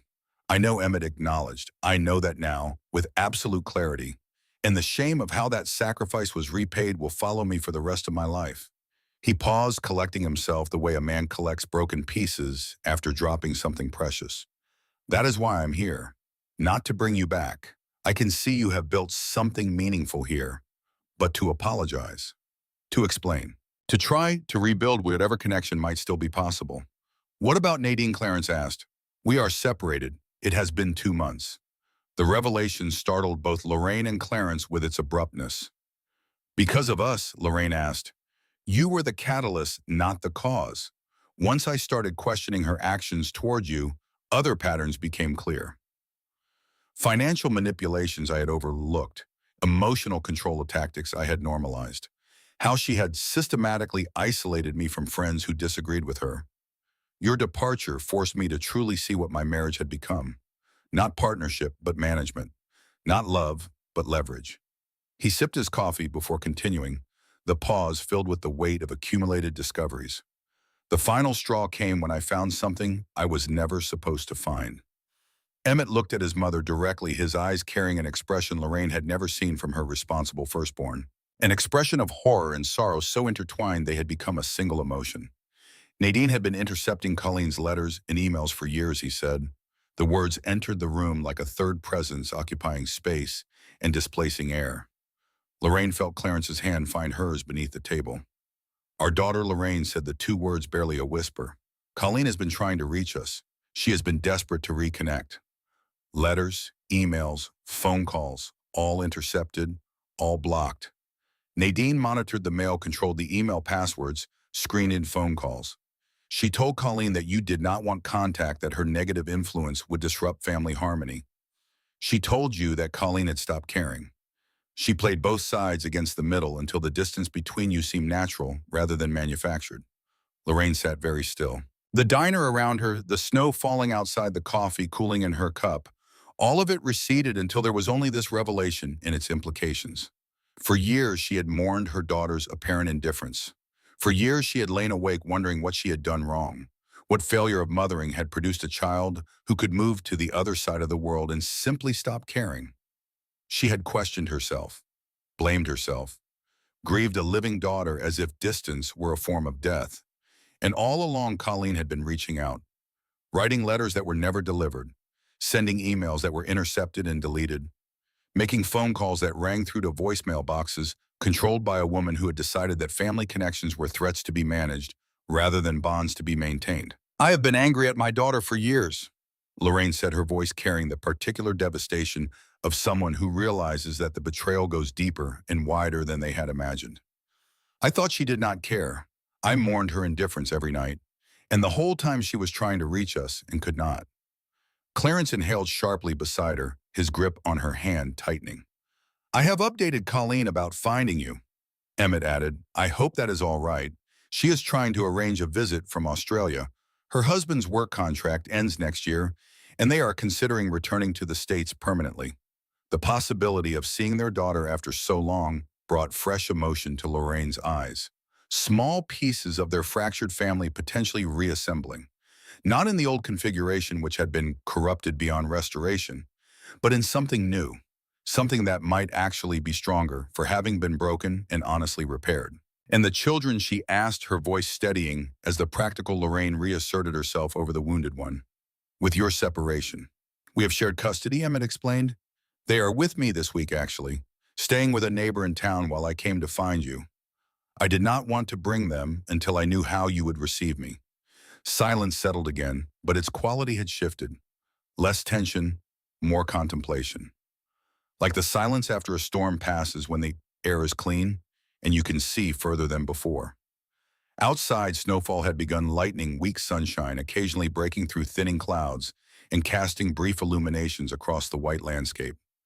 I do not expect immediate forgiveness, Emmett said. I do not deserve it, but I am asking for a chance to rebuild trust, to let the children know their grandparents did not abandon them, to create some new version of family that respects your independence and acknowledges my failure. The raw honesty disarmed Lorraine's remaining defenses, the way warmth disarms frost, not all at once, but in a steady progression that cannot be reversed once it begins. She looked at her son, this middle-aged man carrying shame like an overloaded pack, and saw beneath the weight the same boy who had checked locked doors and completed homework, the boy who had always tried to do the right thing even when he was uncertain what the right thing was.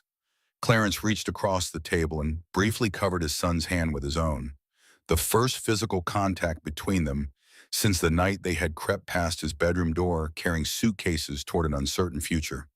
We will need time, he said, but family remains family, even through the worst storms. From the kitchen doorway, Bet observed the scene with quiet approval. When Lorraine's eyes found hers, she offered a small nod of encouragement before withdrawing with the understanding of a woman who knew that some spaces are sacred precisely because they are temporary. Would you like to meet the children, Emmett asked, his voice carrying the cautious hope of someone extending an invitation they fear will be declined. They are just at the hotel on Maple Street.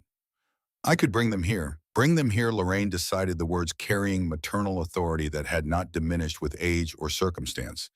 This is our home now, our workplace, our community. They should see that we are settled, not lost, not suffering, not the diminished people their mother tried to make us. They will be overjoyed. Sully has been carrying that wooden bird everywhere, tells people his grandpa made it with magic hands. The simple report brought unexpected tears to Clarence's eyes. After months of being told through words and actions and calculated silences that he was a burden and a problem, a 4-year-old boy was walking through the world declaring that his grandfather possessed magic. The contrast between Nadine's diminishment and Sully's reverence was almost too much to hold. When Emmett departed to retrieve Nora and Sully, promising to return within the hour, Lorraine and Clarence remained at the booth, while emotions too complex for immediate processing settled slowly around them like snow. Betty emerged from the kitchen with the coffee pot. Families are complicated, she observed, pouring refills with the steady hand of someone who had seen this particular drama in various forms across her counter for 30 years. Takes courage to attempt repair after damage. It is a beginning, Gene Aldrich noted, having appeared at the counter for his afternoon coffee and sensing the situation with the intuition of a lifelong small-town resident. Good restoration starts with assessing damage honestly, then rebuilding with stronger joints than before. When Emmett returned 40 minutes later, he was accompanied by two small whirlwinds of energy who burst through the diner door ahead of him with the uncontainable force of children who have been told that something wonderful waits on the other side. 5-year-old Nora spotted them first, her dark braids trailing behind her like streamers. Her coat still unzipped her boots, leaving wet prints across the checkered floor. Grandma, Grandpa. She launched herself across the space with the reckless abandon that only children and the desperately faithful are capable of. 4-year-old Sully followed slightly more cautiously, one mittened hand clutching a familiar wooden bird, his eyes wide with the particular intensity of a young boy managing emotions larger than his body was designed to contain. The impact of Nora's small body colliding with Lorraine released something that had been frozen inside her since the night they fled. Arms automatically encircled her granddaughter, as if the months of separation had been merely a held breath now exhaled. She breathed in the familiar scent of children's shampoo and winter-cold feeling, tiny arms squeeze around her neck with desperate strength. "You came back," Nora whispered against her ear. Clarence knelt, despite his protesting hip, opening his arms to Sully, who approached with the solemn intentness particular to young boys managing big emotions. The boy held the wooden bird in front of him like an offering. "Is that my bird?" Clarence asked gently. Sully nodded, his lower lip trembling. "I kept him safe. He sleeps by my bed, so I do not forget you." "I have missed you, my boy," Clarence murmured, pulling his grandson close. "Every single day." Emmett watched from the doorway, snowflakes melting on his shoulders, his eyes bright with moisture he did not try to hide. The scene before him represented both his greatest failure and his most fervent hope. Failure in his duty to protect family bonds. Hope in the possibility that what his weakness had damaged might yet be healed by the same love that had survived it. From behind the counter, Bet Calloway discreetly wiped her own eyes before busying herself with unnecessary coffee preparations. Copper, who had been napping in his corner, rose to investigate the commotion, his arthritic movements quickening at the scent of children he remembered. Most children cried his name and transferred their excitement to the elderly dog, who received their attention with dignified patience, his tail sweeping in slow arcs of contentment. Over the children's heads, Clarence met his son's gaze. No words were needed. What passed between them was acknowledgement of damage done, of bridges tentatively rebuilt. Not forgiveness, which would require more time and more evidence, but openness, the willingness to believe that openness might eventually become enough. As the afternoon progressed, practical matters emerged through the emotional landscape of reconciliation. Emmett had taken a week's leave from work, renting a small cabin at Millbrook's Edge for the duration. He had brought several boxes of possessions rescued from storage, photo albums they had thought lost forever, Clarence's specialized woodworking tools that had been boxed up in the garage, Lorraine's cherished recipe collection, handwritten cards spanning 5 decades of kitchens and holidays and ordinary meals elevated by attention and love. "I thought you might want these," he explained, "whatever you decided about seeing me." The gesture revealed understanding rather than assumption. He had not come to reclaim them. He had come to support the life they had chosen, even if that life existed at a distance from his own. Bet, with the characteristic practicality that governed everything she did, suggested dinner for everyone once the diner closed to regular customers. Families should break bread together. She declared the simple wisdom cutting through whatever awkwardness remained. As evening settled over snow-blanketed Millbrook, the diner transformed from public establishment to private gathering space. Bet prepared fried chicken and mashed potatoes and green beans with bacon and rolls still warm from the oven. Lorraine contributed apple pie for dessert, standing beside Nora at the kitchen counter, and teaching the girl to crimp edges with small fingers that were clumsy but eager. Walt Driscoll and his mother Ella arrived at Beatty's invitation, the old veteran's role in their journey, making him essential to this moment of completion. Gene Aldrich came bearing a small wooden train he had crafted for Sully, the piece displaying the quiet mastery of a man who understood that the best gifts are made rather than purchased. Shelby Greer appeared unexpectedly, having driven 4 hours to visit after Walt called her with the news. She stood in the doorway in her coat, uncertain of her welcome, until Lorraine crossed the room and embraced her. "You were the first person who showed us kindness," Lorraine said.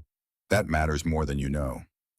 Several other Millbrook residents stopped by, briefly curious about the visitors, but respectful of family boundaries, leaving pies and casseroles with the automatic generosity of people who understand that food is the primary language of community.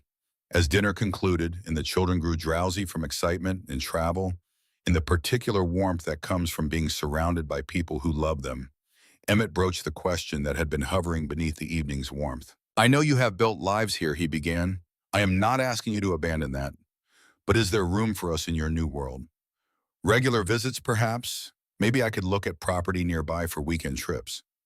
Lorraine glanced at Clarence, receiving his slight nod of agreement before responding with the decisiveness that had characterized every crucial moment of their journey. "We would like that," she said. "The children need stability, not confusion. Regular contact on neutral ground seems wise. We are not going back. Millbrook is our home now. But you and the children will always be welcome here." And Colleen, Clarence added, "when she visits from Australia." "Of course," Emmett agreed readily. "She is eager to reconnect with both of you. I have been talking with her regularly. She has been carrying guilt about the lost years, not knowing they were not her fault. Her husband's contract ends next summer, and they are seriously considering a permanent return." The possibility of their daughter's closer proximity added another dimension to the emerging family reconfiguration. Fractured pieces potentially reassembling in a new pattern that honored what had been broken without pretending the breaking never happened. As the evening drew toward its close, Nora climbed into Lorraine's lap and pressed her face against her grandmother's neck.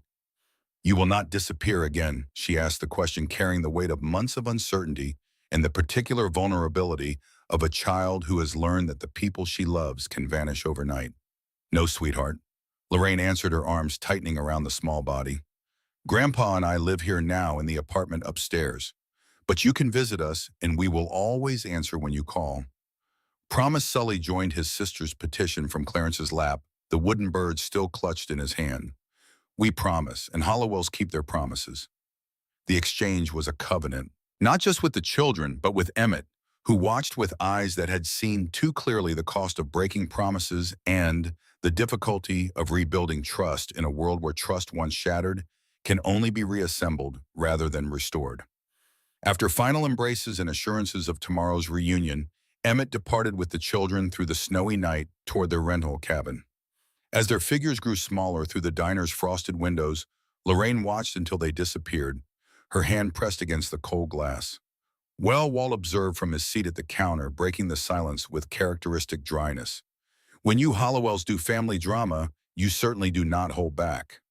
The comment punctured the lingering emotional tension, drawing surprised laughter from Lorraine and Clarence and Bet and Jean, and even Shelby, who covered her mouth in embarrassment at laughing during someone else's private moment.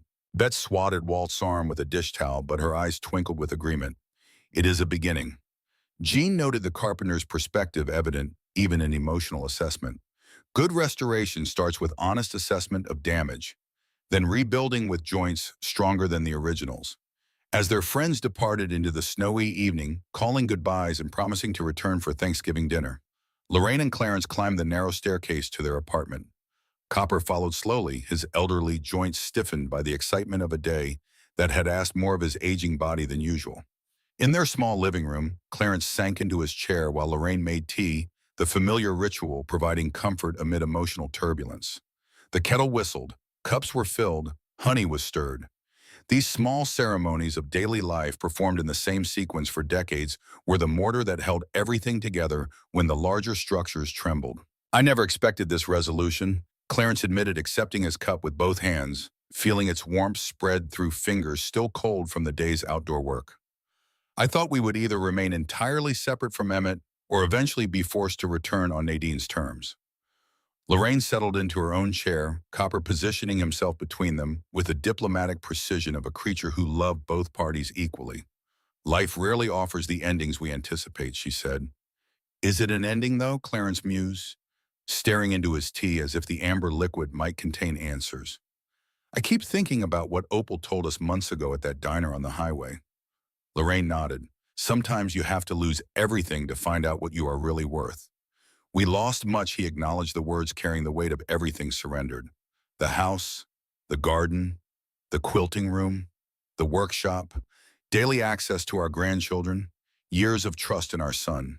But perhaps not everything, Lorraine completed. And what we found here has its own value. This apartment, this work, these people, this town that noticed when we arrived and would notice if we left. They sipped tea in companionable silence, contemplating the day's unexpected gifts. Grandchildren's unconditional love, undiminished by months of separation and a mother's attempts to poison it. A son's genuine remorse, imperfect but sincere. A community's steadfast support offered not from obligation, but from recognition of shared humanity. Not the retirement they had planned, not the golden years promised by greeting cards and financial advisors, but something equally meaningful in different configuration. Something earned rather than assumed. Something built from scratch at an age when most people had stopped building. As they prepared for sleep that night, following routines established through decades of marriage, Clarence paused at their bedroom window. He stood looking out at Millbrook's snow-covered square, the white expanse broken only by lampposts and the dark outlines of bare trees and the footprints of residents who had walked through the storm to reach the warmth of home. The storm had passed completely, leaving crystalline clarity in its wake. Stars punctured velvet darkness above the town, sharp and brilliant in winter's clean air, each one a small fire burning at impossible distance. Remember that first night at the bus station, he asked. Lorraine joined him at the window. I remember being terrified, but determined, she said. We have come so far since then, in more ways than distance. Below their window, Millbrook slept peacefully. The town that had offered refuge when they most needed it, community when they felt most alone, purpose when they feared uselessness, not a replacement for what was lost. Replacement was never the goal. The goal was survival with dignity, and they had achieved something greater. They had found a place where their presence was valued, their skills appreciated, their company sought, a place where being 75 and 72 was not a diagnosis, but simply a fact no more defining than eye color or shoe size. Whatever comes next, Clarence murmured, his arm encircling his wife's shoulders. Lorraine leaned into him, feeling the steady beat of his heart through layers of flannel and years of shared history. Together, she echoed, the only way we know. Outside, a gentle wind stirred bare branches against the star-filled sky. Somewhere in the distance, a church bell marked the hour, its tone carrying across the snow, with the particular clarity that cold air grants to sound. Nature's reminder that even in winter's apparent stillness, life continues its constant transformation. Seeds lie dormant beneath frozen ground, waiting for the signal to begin again, like the town below them, like the family reconnecting against improbable odds, like two people who had found the courage to leave everything behind at midnight and walk into darkness rather than surrender the one thing that no competency hearing could ever take away, the right to decide for themselves what their lives would mean.